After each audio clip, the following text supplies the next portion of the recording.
Good morning, Ashley. Are we good to go? Good morning, and yes, we are.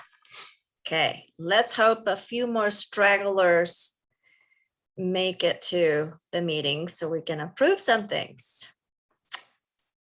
But with that, let's get started. Good morning. I'm going to call the Public Works Committee to order. And if we could share information for people to participate, that would be great. Thank you. And we continue to meet via Zoom, but please know there are several ways to participate and stay engaged. You can join a meeting or provide public comment, and you can find all the information with links to join, meeting times and agendas on the city's website under the meetings tab.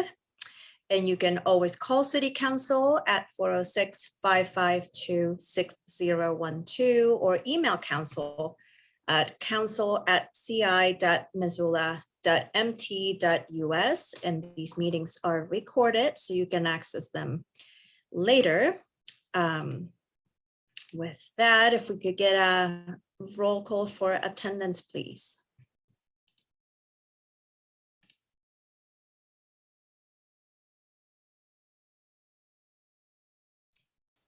Anderson, She'll be absent. Becerra, Present? Contos, Harp, Present. Hess, Present. Jones, Present. Merritt, Present. Ramos, Cheryl, Present. Vasika, Von Lossberg, West. Present. Thank you. Thank you. So it looks like we have a quorum.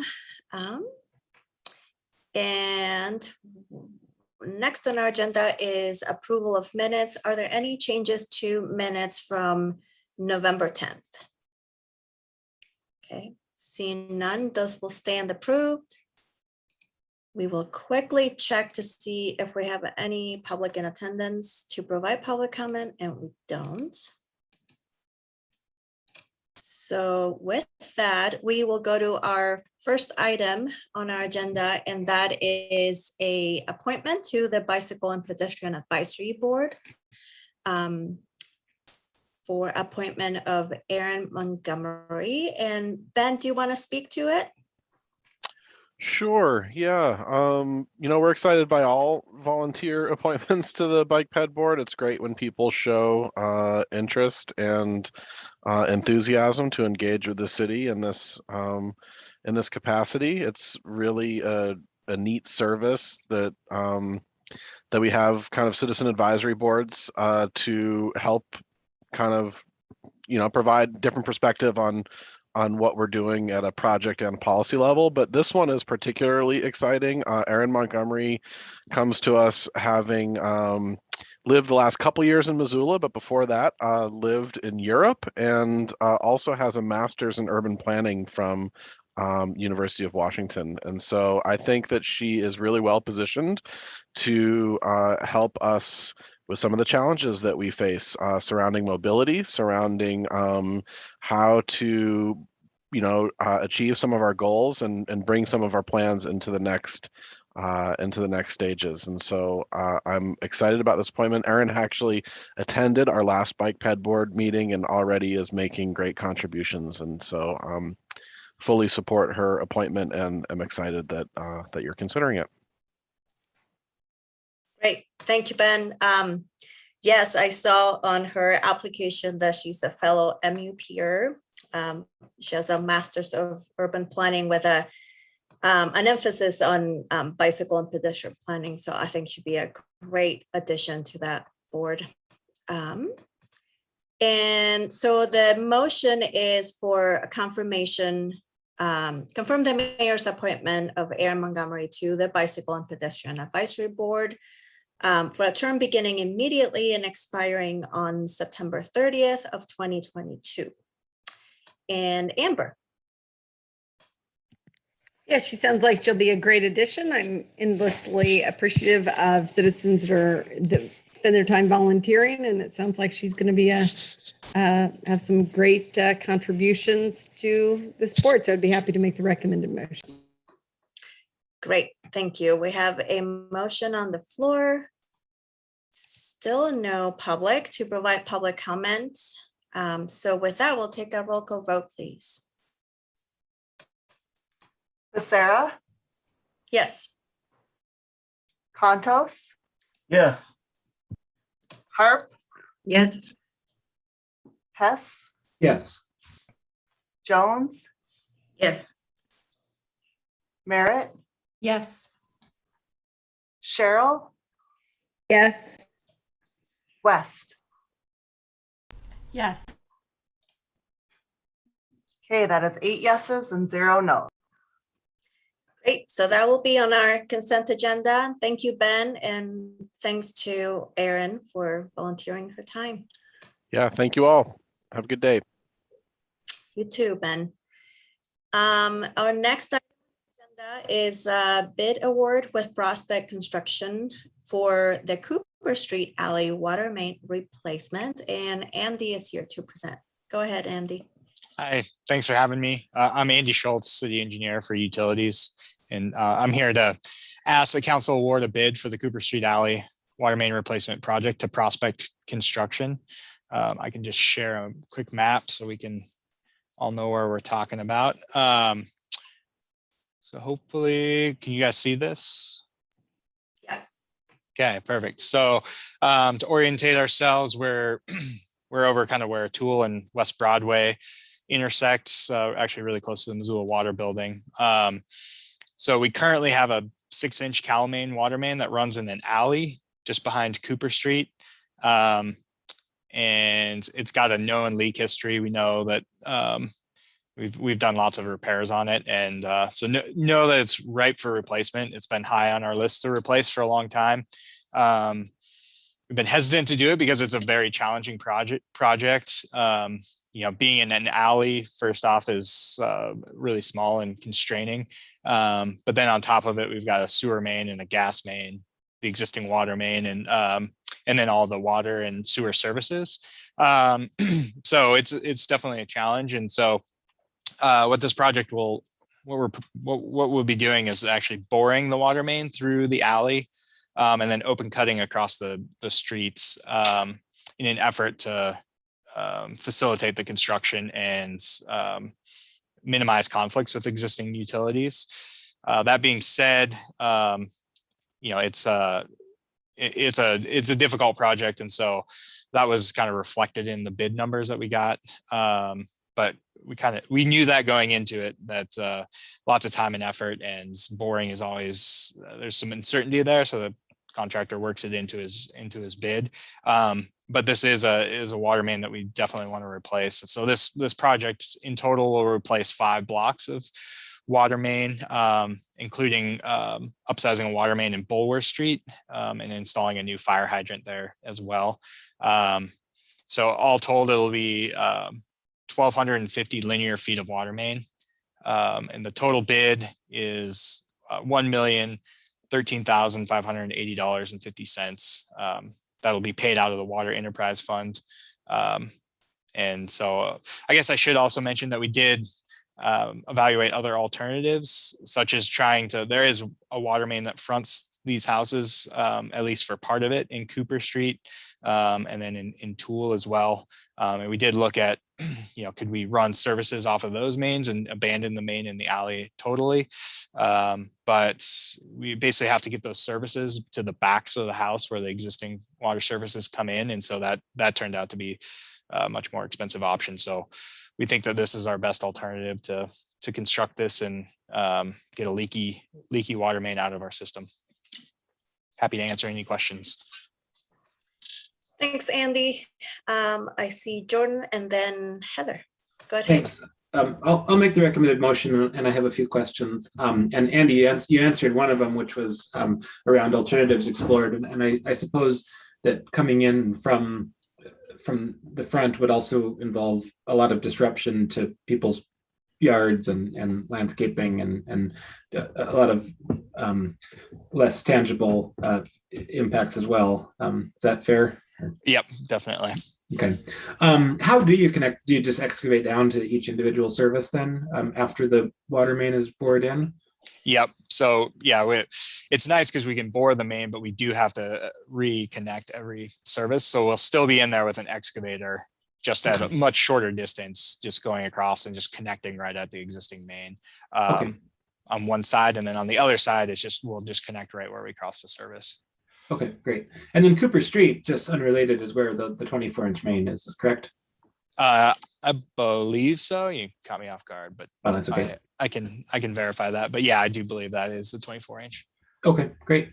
Well, I mean, as always, this is important work and a good project and well thought out, and it underscores the benefits of public ownership. And thanks for bringing it forward. Thanks, Jordan. Heather. Thanks. Andy, I'm going to probably have a couple of questions for you, but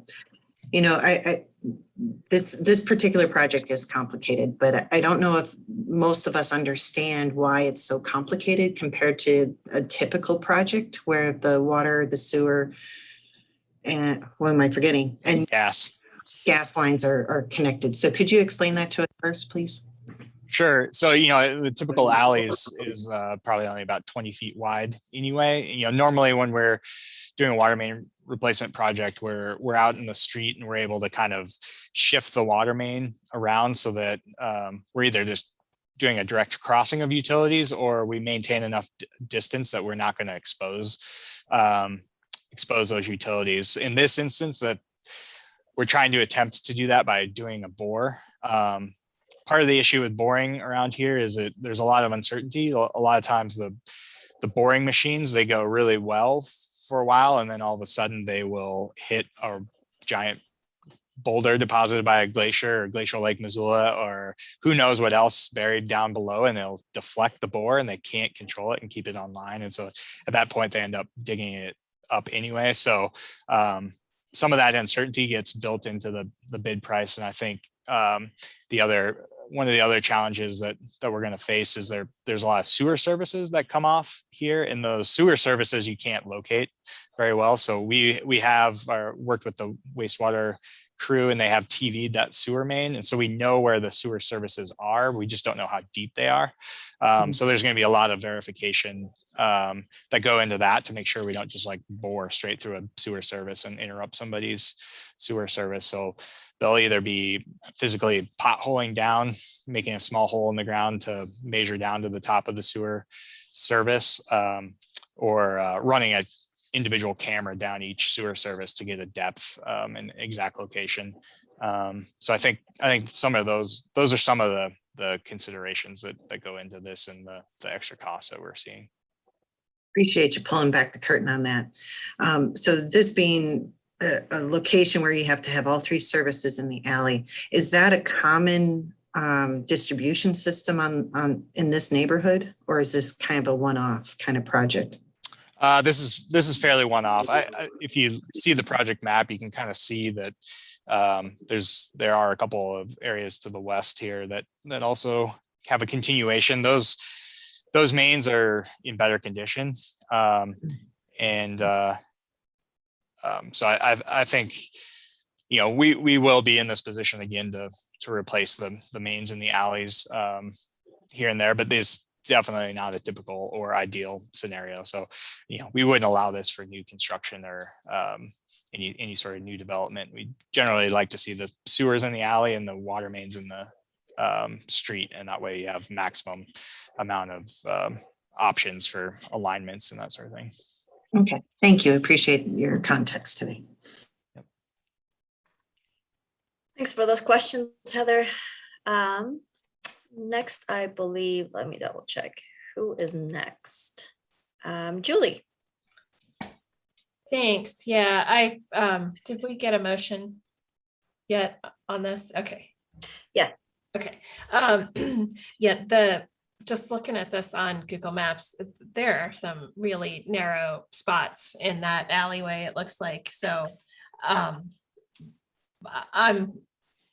mean, even with the risk of that you were just talking about with the boring, I guess just to reiterate what you said earlier is that has got to be an option, because it doesn't look like we have enough space in some places to even get a large excavator in there. Would that be accurate? Yep. Yeah, everything's going to be like small mini excavators that they do have. Yep.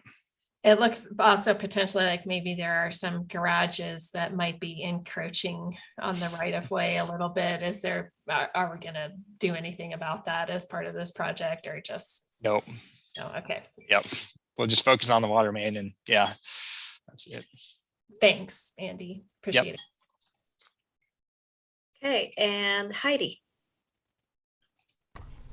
So I just had a question about updating, I guess, records. So when you're having to dig down to basically each individual sewer connection, does the location get tracked? So heaven forbid work has to be done in this alley again in, I don't know, 90 years.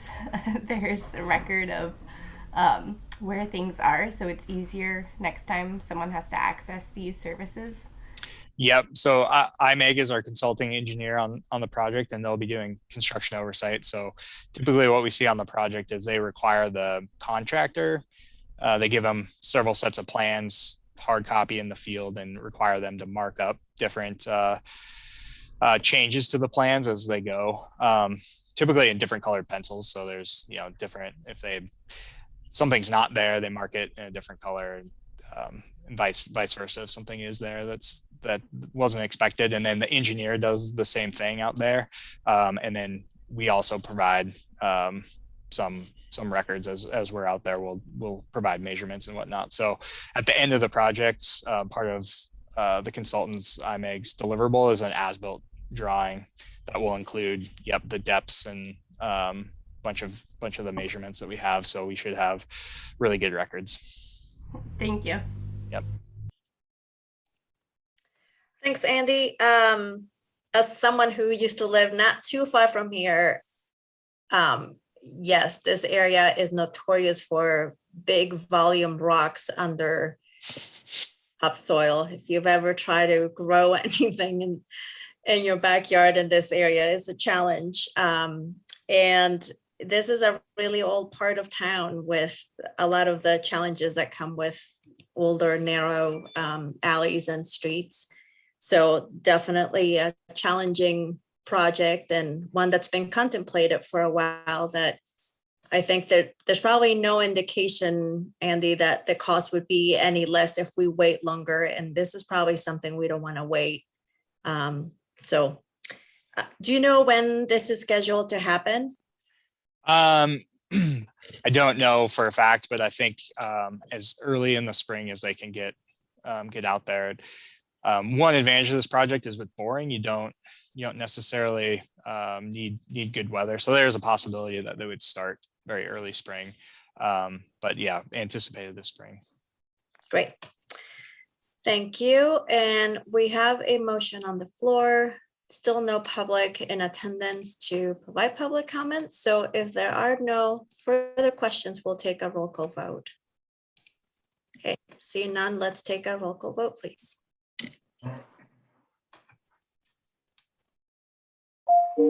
Becerra, Yes.